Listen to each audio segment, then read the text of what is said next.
네, 여러분 안녕하세요. 뉴스입니다. 이태원 참사 발생으로 드러난 윤석열 정부의 무능과 무책임함에 윤석열 퇴진을 외치는 목소리가 전국적으로 확대되면서 머지않아 거대한 횃불 집회가 일어날 것으로 보여집니다. 그런데 윤석열이 정권을 유지하기 힘든 또 하나의 사건이 기다리고 있습니다. 바로 청담동 룸바 사건입니다. 윤석열과 한동훈, 김앤장 변호사 30명이 청담동에서 술자를 했다는 녹취록이 공개가 되었고, 또한 첼리스트의 지인으로 알려진 분도 이 같은 내용을 들었다고 증언하면서 술자리에 대한 내용이 점점 더 진실에 가까워지고 있는 가운데, 최초에 이 녹취록을 제보했던 첼리스트의 전 남친이 또 하나의 증거를 제출해서 녹취록의 신빙성에 못을 박는 듯한 모습입니다.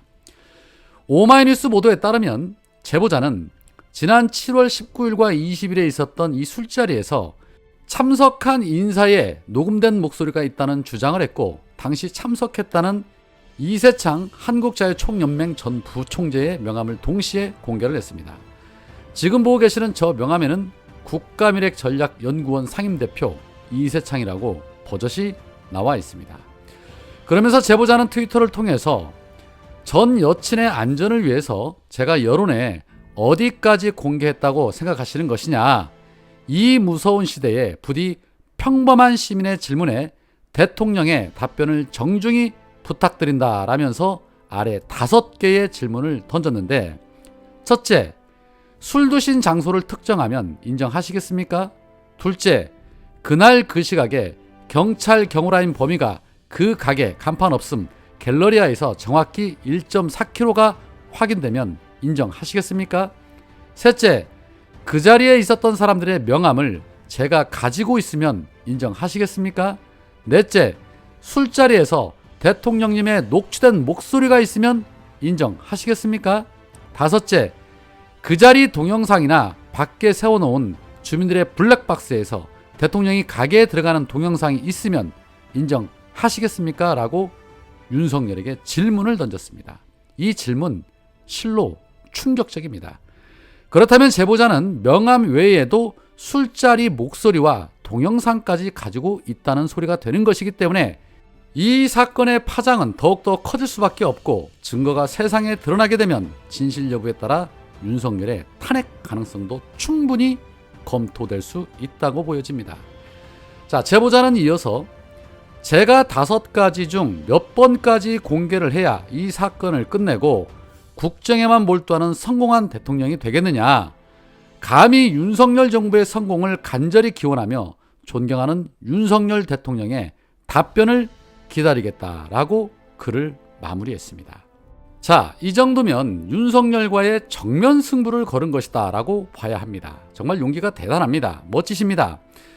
명함을 건네받은 오마이뉴스는 이세창과 통화를 다시 시도를 했는데, 이세창은 이렇게 말했다고 합니다. 우리가 어디 가면 명함 달라고 하면 주는 것이어서 명함은 대단한 거 아니다. 옛날 애인한테 자기의 알리바이를 성립시키기 위해 넋두리하고 소설을 썼다는 것은 국민이 다 아는 얘기다. 저는 죄인이 아니어서 피하지 않는다 라고 청담동 술자리 의혹을 애써 부인했다고 합니다. 그러겠지요. 사안이 보통 사안이 아닌데 했다고 말하지는 않겠죠. 제보자는 분명히 사람들의 명함이라고 했습니다. 이세창 명함만 있다는 게 아니란 소리입니다. 또한 제보자는 오마이뉴스와의 통화에서도 누구의 목소리인지 말할 수는 없다. 다만 그 목소리는 7월 19일, 20일 술자리에서 녹음된 게 맞냐라는 그 기자의 질문에 그날 목소리 맞다라고 답변을 했다고 합니다. 드디어 대형 사건 하나 터진 것입니다. 자, 중요한 건 이제 제보자의 신변 보호가 아닐까 싶습니다.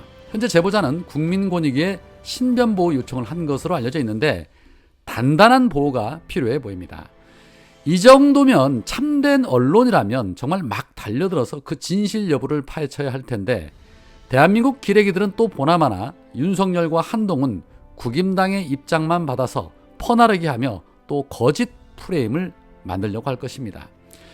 행여 여자친구에게 불이익이 생길 것을 대비해 안전장치로 보관하고 있는 것은 아닌가 하는 생각이 들기도 하는데, 애국하시는 마음으로, 나라를 살리신다는 마음으로 공개가 되었으면 하는 바람입니다. 하기는 전 세계인이 다 듣고 보았던 국회에서 이 새끼들이 승인 안 해주면 바이든은 쪽팔려서 어떡하나라는 그 욕설 영상에서도 그런 적 없다고 뻔뻔함을 유지하는 윤석열과 그 일당들인데, 이 증거가 드러난다 해도 곧바로 인정할 리는 없겠지요. 그리고 과연 저 5가지의 질문에 응답할 수 있을까요? 윤석열 많이 쫄리겠습니다.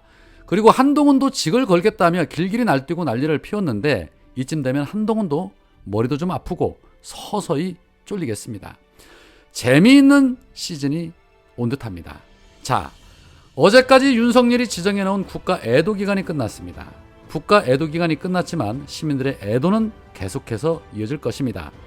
자, 그렇다면 이제부터 문제는 이 사고의 진상규명과 책임을 묻는 일이 남았습니다. 민주당에서는 국임당의 국정조사를 요구했지만 국임당은 곧바로 거부했습니다. 무서운 것이죠. 진실이 다 드러나면 행여나 또 박근혜처럼 탄핵당할까봐 무서운 것입니다. 그러나 이미 국민들이 알 만큼 다 알고 있습니다. 윤석열 일당 등은 어떻게든 이번 참사의 책임론에서 벗어나기 위해 문재인 전 대통령 책임론까지 꺼내들기도 했었죠. 이같이 황당하고 후한무치한 태도에 대해서 오죽하면 같은 당인 이재호 전 의원이 무슨 전 정부 책임을 따지느냐며 무능하다는 얘기밖에 안 된다라고 비판을 했습니다. 이재호까지 이런 비판할 정도면 이 정부 여당에게는 가능성 없다는 소리 아닐까요? 하물며 국임당 장동혁 대변인은 이제는 윤석열 퇴진운동을 국민의 슬픔을 정치선동에 이용하는 무도한 행위다라고 비판까지 했습니다. 자신들의 무능에 대해서는 일절 돌아보지 않고 국정조사도 거부하고 오로지 경찰과 검찰에 맡겨서 진상을 밝히자고 주장하는 국임당에 대해서 내일 민주당에선 어떤 입장이 나올까요? 국민을 지켜주지 못하는 정부 여당에 민주당이 해야 할 일은 명확합니다.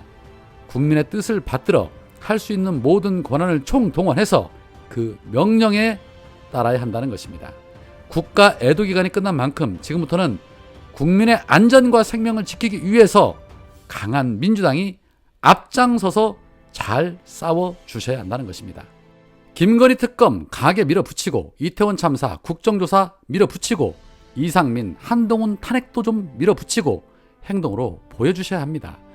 그리고 이번 참사에 대해서 박희영 구청장이 현상이라고 발언을 해서 전 국민의 비판을 받고 또 자신들은 할 만큼 다 했다라고 말해서 경악을 금치 못하게 만들었었는데, 그런 박희영이 2018년도 제천 화재 당시 문재인 전 대통령을 향해서 국민의 소중한 생명이 언제까지 안전사고에 희생되어야 하는지 대통령은 답해야 한다라고 비판하는 논평을 낸 것으로 알려졌는데, 이제는 윤석열에게 똑같은 질문을 던져보시기 바랍니다. 그리고 본인은 어떤 책임을 질 것인지에 대해서도 대답해야 할 것입니다.